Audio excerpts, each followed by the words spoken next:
పెద్ద ఆయన పేరేమో బృందావన విహారి, చిన్న ఆయన పేరేమో వన విహారి. 2 సార్లు అలంకరణ చేస్తారు. సాయంత్రం పూట నైట్ డ్రెస్ వేస్తారనమాట స్వామి.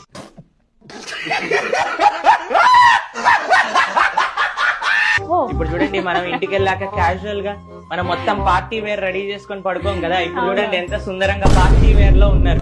దాని తర్వాత ఆయనకి రాత్రిపూట నైట్ డ్రెస్ వేసేసి అన్ని అలంకరణలు తీసేసి చిన్న పగడితో హాయిగా రాత్రిపూట పడుకునే పెట్టేగా కింద బెడ్ పెట్టి బెడ్ లో పడుకోబెడతారనమాట. స్వామి శయనం చేసినప్పుడు ఆయన ప్రైవేట్ టైం, రెస్ట్ టైం, అది పర్సనల్ టైం. కానీ ఇక్కడ స్వామికి మధ్యాహ్నం పూట ఏసీ వేసి పడుకోబెడతారనమాట. మధ్యాహ్నం పూట రెస్ట్ ఉన్నప్పుడు. అందుకే ఇక్కడ ఏసీని కూడా మనం చూడొచ్చు.